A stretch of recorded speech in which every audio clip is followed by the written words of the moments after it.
Hello दोस्तों, नमस्कार, राधे राधे, जय श्री कृष्णा। आप सभी का हार्दिक स्वागत है हमारे यूट्यूब चैनल में।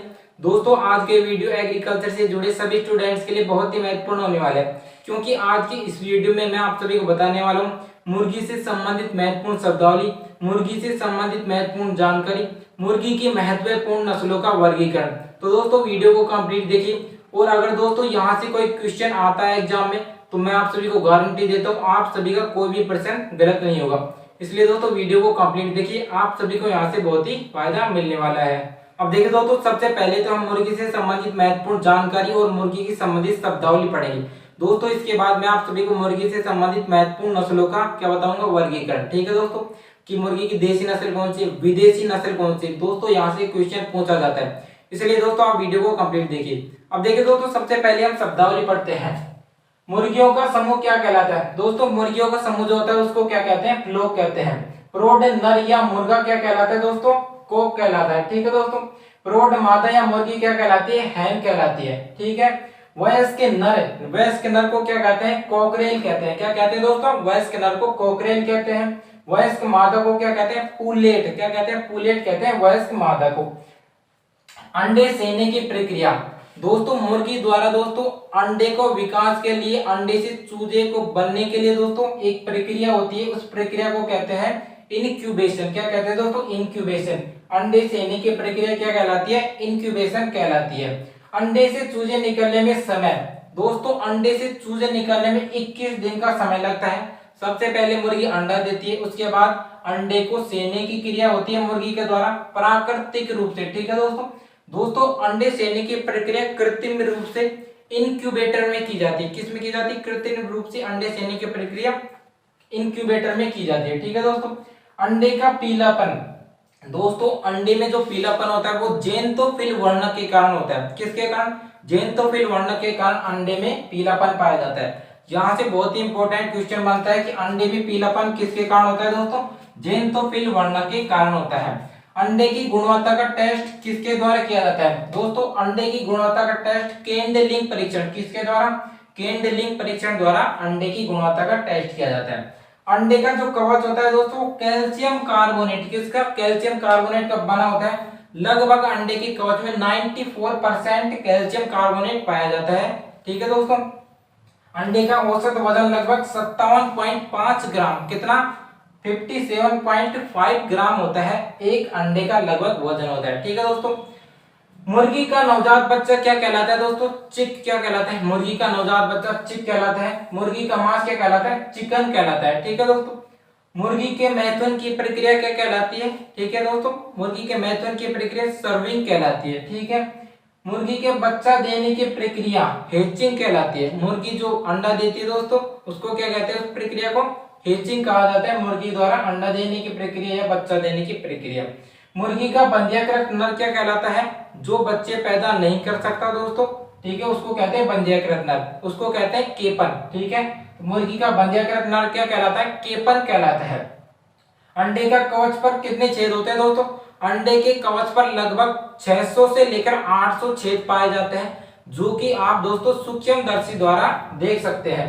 मांस हेतु पाले जाने वाली मुर्गी, मांस के लिए जो मुर्गी पाली जाती है उसको क्या कहते हैं? ब्रोइलर्स। ठीक है दोस्तों, मांस के लिए पाली जाने वाली मुर्गी को ब्रोइलर्स कहते हैं, और अंडे के लिए पाली जाने वाली मुर्गी को क्या कहते हैं? लेयर्स। क्या कहते हैं दोस्तों? लेयर्स कहते हैं।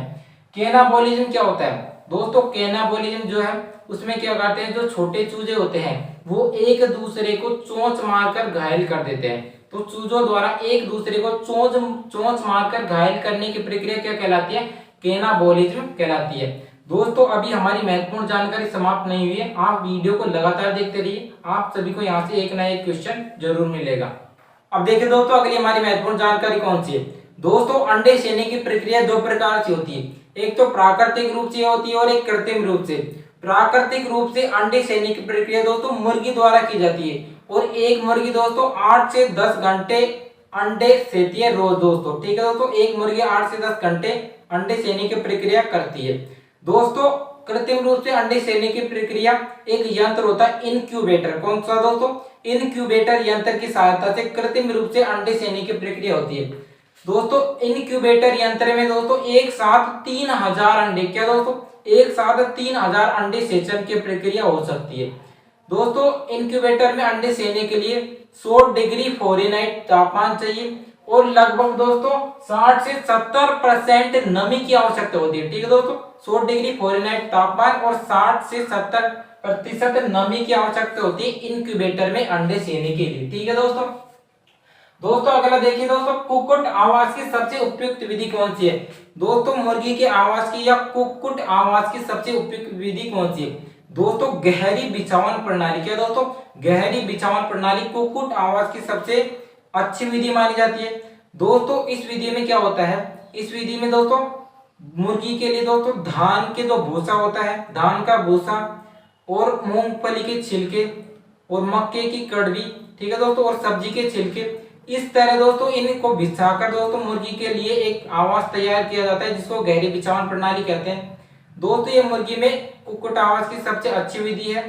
दोस्तों वैज्ञानिकों द्वारा ऐसे कहा जाता है कि 35 मुर्गी, क्या दोस्तों, 35 मुर्गी द्वारा दोस्तों एक साल में 1 टन अच्छी उर्वरक वाली दोस्तों गहरी बिछावन की खाद तैयार की जा सकती है, जिसमें दोस्तों एनपीके की मात्रा, क्या दोस्तों, जिसमें एनपीके की मात्रा मवेशियों से अधिक पाई जाती है। लगभग 3:2:2 एनपीके की मात्रा पाई जाती है गहरी बिछावन प्रणाली की खाद में। ठीक है दोस्तों, तो गहरी बिछावन प्रणाली बहुत ही इंपॉर्टेंट है।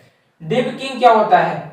दोस्तों डिबकिंग में क्या होता है, जो चूजे होते हैं, ठीक है दोस्तों, 1 माह तक के चूजों में ऊपर की चोंच, तो ऊपर की चोंच का 1/4 भाग और नीचे की चोंच का 1/8 भाग काट दिया जाता है। ठीक है दोस्तों, डिबकिंग प्रक्रिया में जो एक माह के चूजे होते हैं उनमें ऊपर की चोंच का तो 1/4 भाग और नीचे की चोंच का 1/8 भाग काट दिया जाता है।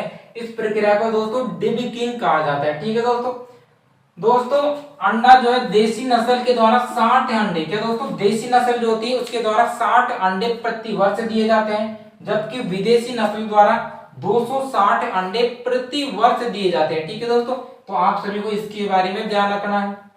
रियरिंग क्या होता है दोस्तों 4 से 8 सप्ताह तक के चूजों का पालन यदि पालन गृह में हो, ठीक है, 4 से 8 सप्ताह तक के चूजों का पालन यदि पालन गृह में किया जाता है या पिंजरों में होता है तो उसको क्या कहते हैं, रियरिंग कहते हैं। ठीक है, ग्रोवर मैनेजमेंट क्या होता है दोस्तों, 8 सप्ताह से लेकर उत्पादन अवस्था तक, मतलब जब मुर्गी का चूजा तैयार हो जाता है लगभग 8 सप्ताह तक का हो जाता है और उससे लेकर अंडा देने तक, उत्पादन देने तक की अवस्था को क्या कहते हैं, अवस्था तक मुर्गी पालन को क्या कहा जाता है, ग्रोवर मैनेजमेंट कहा जाता है। ठीक है दोस्तों, भारत में सर्वाधिक मुर्गी का पालन दोस्तों तमिलनाडु और आंध्र प्रदेश में किया जाता है। भारत में सबसे अधिक मुर्गी का पालन।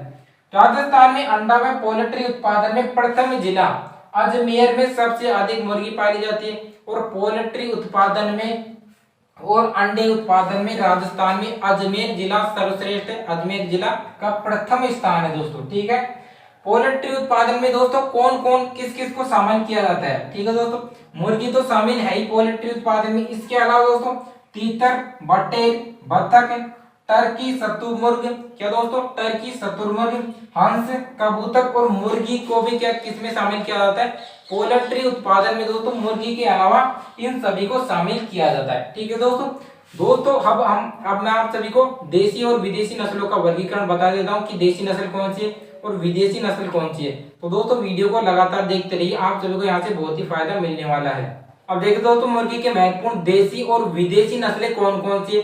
दोस्तों यहाँ से क्वेश्चन पूछा जाता है कि मुर्गी की देसी नस्ल कौन सी है, मुर्गी की विदेशी नस्ल कौन सी है। तो दोस्तों आप सभी को याद रखना है कि कौन कौन सी तो महत्वपूर्ण नस्लें हैं और आप सभी को सभी नस्लों के नाम याद रखने हैं। देखिए दोस्तों आप सभी को मुर्गी का साइंटिफिक नेम तो याद होगा, गैलस डोमेस्टिका मुर्गी का साइंटिफिक नेम है। क्या दोस्तों, गैलस डोमेस्टिका मुर्गियों को कहा जाता है। ठीक है दोस्तों, अब देखिए दोस्तों मुर्गी की देसी नस्लें कौन कौन सी है।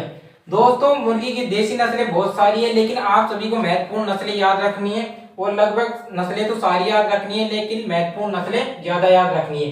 दोस्तों मुर्गी की देसी नस्ल दोस्तों असील, कड़कनाथ, चटगांव या मलाया। ठीक है दोस्तों, चटगांव या मलाया, घाघस, ठीक है दोस्तों, तो ये 4 नस्लें दोस्तों मुर्गी की देसी नस्ल है, सबसे महत्वपूर्ण नस्लें हैं ये 4।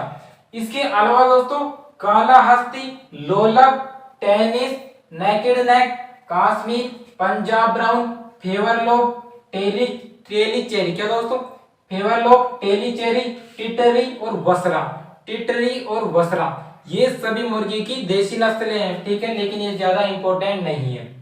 मैंने आप सभी को जो 4 नस्लें बताई हैं ऊपर की, वही ज्यादा इंपॉर्टेंट है। विदेशी नस्लें देखिए दोस्तों कौन कौन सी है। Leghorn, Minorca, Rhode Island Red, Plymouth Rock, ठीक है दोस्तों, Plymouth Rock, red Cornish, white Leghorn, Andalusian, Buttercup और एनकोना। दोस्तों ये सभी मुर्गी की क्या है दोस्तों, विदेशी नस्लें हैं। दोस्तों आज तो मैं आप सभी को कुछ थोड़ी सी महत्वपूर्ण विशेषताएं बता देता हूं, ठीक है दोस्तों। देखिए दोस्तों अंडे के लिए कौन कौन सी नस्लों का पालन होता है। दोस्तों अंडे के लिए व्हाइट लेगहॉर्न और मिनोरका 2 नस्लों का पालन होता है। व्हाइट लेगहॉर्न जो नस्ल है दोस्तों, व्हाइट लेगहॉर्न ये सफेद रंग की नस्ल होती है और ये विश्व में सबसे अधिक अंडे उत्पादन देने के लिए प्रसिद्ध है। कौन दोस्तों, व्हाइट लेगहॉर्न नस्ल, ठीक है। इसके अलावा मिनोरका भी अंडे देने के लिए अच्छी नस्ल मानी जाती है। मांस के लिए कौन कौन सी नस्लों का पालन होता है।